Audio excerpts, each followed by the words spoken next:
Hello everyone, Shroomraver here, and today I'm excited to be bringing you my third game from Division 2 Season 4 of the Pokemon Premier League. Yes indeed. Now today we are going to try and stop the rot here with these two ridiculous games of hacks that we've had already. We're going up against a very good friend of mine, Kyle, K to the 2. His links down in the description below, make sure you check them out. He is also 0-2, so both of us really need this win to sort of keep any kind of hope alive in this this league this season. Also down in the description, if I remember, you'll be able to find a link to the team building analysis video, so if you want to go and watch that, you'll see my thought process going into this game, the team I bought, the sets, the move sets, everything you need to know is in that team building analysis video. But very briefly, we've got a Sash Salazzle, a physically defensive Vaporeon, we've got Life Orb Mamo, Fizdef Mandibuzz is there as well, especially defensive, physically attacking Necrozma, and a Double Dance Terrakion. Now, Kyle has decided to bring to this game Keldeo Victini, Toxapex Blissey, Hydreigon, and Sarina. So yeah, a lot of what I expected, those two big threats at the beginning, and of course the Hydreigon. No Stunfisk. I was surprised, unpleasantly so, not to see Stunfisk, because I was just sitting there looking going, Zapdos would have been a good bring here, but we got to make the best of our situation. Sarina is there. I like seeing Sarina used, because I think it's cool. But yeah, this was going to be a tough one. I didn't go into this game with a lot of confidence, but we're going to give it our best shot and see how we can do it against Kyle. So without further ado, let's get right into the battle and see how things played out. So, Kyle is here, he is issuing his challenge to me. I'm going to lead with Salazzle. I'm just like, don't lead Keldeo. I can deal with anything that isn't really Keldeo. I don't want to deal with Keldeo. So I lead with Salazzle, and he leads with Keldeo. That's Seabiscuit, and I'm just like, crap. Okay, let's get out of there. Go into Vaporeon. It is one of my #1 stops to this guy. So I'm going to go into my Vaporeon, and first turn, Kyle's going to make the play and go for Toxic. So my thoughts here are, okay, it's a bulky Keldeo, and damn, my Vaporeon is Toxic. It is now no longer too good against, well, firstly, this thing, if it's going to Calm Mind, I can Roar, but against Victini, which it would have been nice switching to, it's not going to do so well. So, here, Kyle is going to switch on out of there, go into Mamajolt. That's going to be his new Blissey, and I'm having absolutely none of it. I'm going to Roar him out, and I Roar him out into just the worst thing. The Hydreigon. I'm like, don't like this at all, but gonna try and get some damage where I can. He might just go for damage to see what he can do. Kyle's gonna make a series of nice plays to wear me down. He's actually just gonna go for the U-turn straight off the bat. Can't tell from that damage what exactly we're working with here, but he is gonna make the very nice play into his Victini on my predicted Ice Beam, and that's exactly, unfortunately for me, what I go for. I'm not gonna get as lucky as I did against Liam. We're not gonna freeze it. But he's wearing me down with Toxic, and here I'm just like, okay, click Scald, and he goes for a U-turn again, and he's already outplaying me. I'm just making obvious plays, and it's not going well. And I'm like, okay, we need to really get ourselves back into this game. That damage, incidentally, difficult to tell against the Fizdef Vaporeon, but I'm going to go for Scald here on the Blissey. It's not going to do much. I am going to get a burn, which of course doesn't matter because Blissey pretty much every time, and indeed this time, is packing Natural Cure. So here, I'm going to be taking toxic damage. I've taken too much for Neville to be salvaged. But what I know I can do is, knowing that I'm going to go down to toxic the next turn, is I can throw up a Wish. I will be outspeeding this Blissey.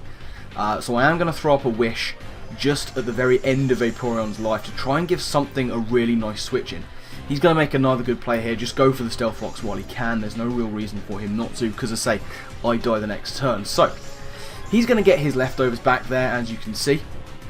The burn really not going to be doing much to him. I'm going to take my toxic damage, so Neville is going to go down here, and I've kind of just let it happen, which is bad, but I've tried to sort of set the table for something to come in and take a Wish and set up. So, it's going to be Terrakion.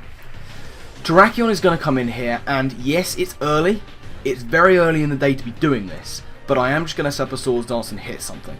So he's going to switch on out. He's going to go into his Sarina right about now. Now, Sarina is bulky, but with a Swords Dance up, if he's fully Fizdef, I have a fairly useful chance to... I won't Oko, but if he's fully Fizdef, I have a fairly useful chance from full to live a Trop Kick. So I am just going to go for the close combat. And I'm actually expecting to have some speed investment, so I'm hoping this might take him out. No, he is fully Fizz Death. And with the drop, as I say, I have maybe a sort of 45% chance to live this drop kick, given that he doesn't have any attack investment. But as you can see, he is going to get that, to be fair, favourable roll in his... But I'm not going to go on about that. But unfortunately, that is early game going to put us down 6-4. So it's not looking good. Now I just need to get kills where I can. So, realising that he's very fully Fizz Death and I do outspeed him with my Necrozma, I am going to go straight into it. I am just going to click the X as a button. And Sarina here is going to take that and go down to it. So Necrozma, 3 games in, is finally going to get his first kill of the season, which was a long time bloody coming. But now he can go into his Victini. He can go into his Victini. I don't want to take a U-turn. I'm fairly sure it's what he's going for. I'm just going to go into Blue Mountain. Mandibar's making her first appearance this season.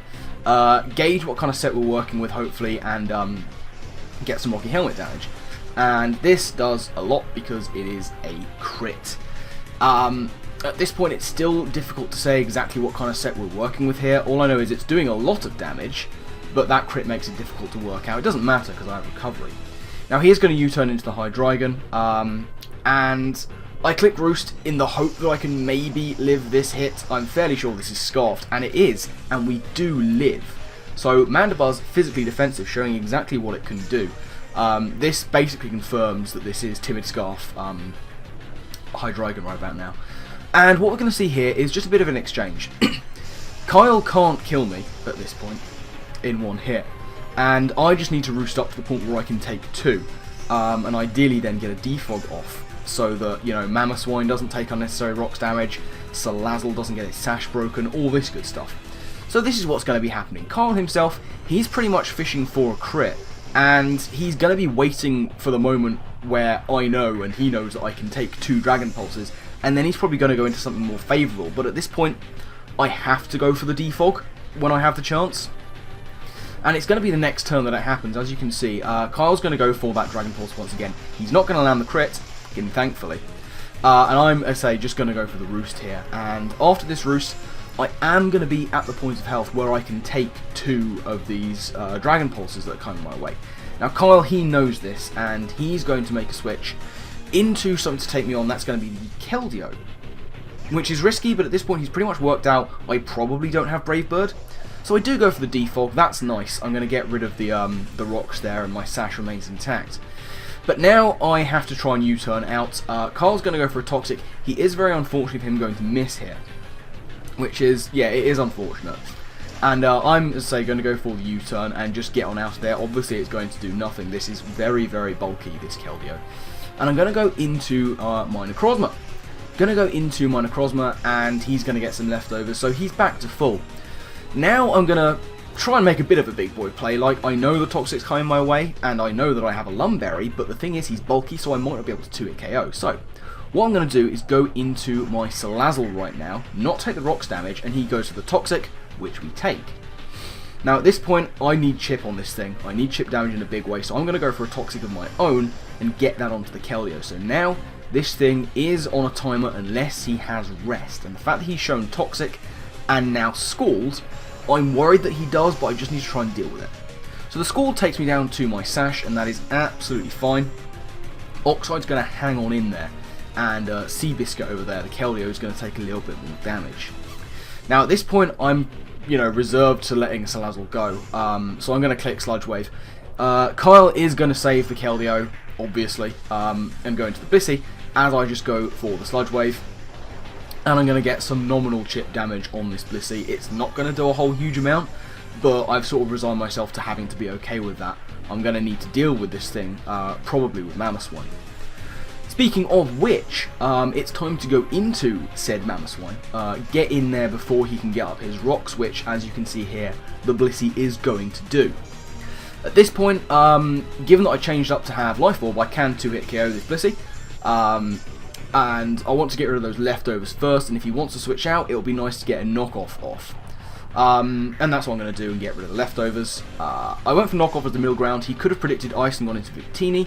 for offensive pressure, or predicted ground and gone to Hydreigon for the same reason. So I went for the knockoff as, you know, the middle ground play, kill the Victini or knock the Scarf off. But as it is, he just goes for the Seismic Toss, and as you can see the next turn, I'm just going to be able to go for the Icicle Crash. I'm going to land it, thankfully, and that is going to be enough to take out the Blissey. So Mamoswine finally getting its first kill of the season, another long time coming. Unfortunately, what this means is that he can bring in his Keldeo, and I'm not ready to let Mamoswine go just yet, but this seems as good a time as any to let Salazzle go down. So, I'm going to go into Salazzle, let it die to rocks. I'm just thinking, please don't click sub, please don't click sub. I know he's toxic, but he could be sub rest, weirder things have happened, and thankfully he does just click Scald, which is absolutely fine by me.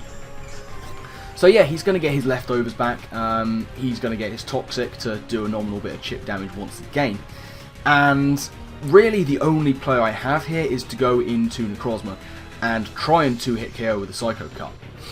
So I take the rocks damage. He knows that I'm a physical attacker by now, so his play here is to go for the Scald. Keldeo is going to go for that Scald. It's not going to do a massive amount of damage, it's going to get the burn, but it's okay because I do have that Lumberry, which is going to pop and allow me to try and get off a decent sized hit with Psycho Cut, which I do go for. Now this does more than I thought because, as you'll see, I do get a crit here, which I didn't think it was too big at the time, but it does force Kyle's hand a little bit here. What I didn't know at the time is that this Keldeo does have rest, and unfortunately for him this means he has to switch out because he can't rest up, because I could have just kept going for Psycho Cut. Now at this point he's going to go into his Hydreigon. I am actually just going to go for the Morning Sun here, which is nice because all that chip damage he managed to get onto my Necrozma is now gone, but unfortunately I now have to deal with this goddamn Hydreigon, which is not easy. But I know I can take any one hit, so I'm going to let him go for the U-turn.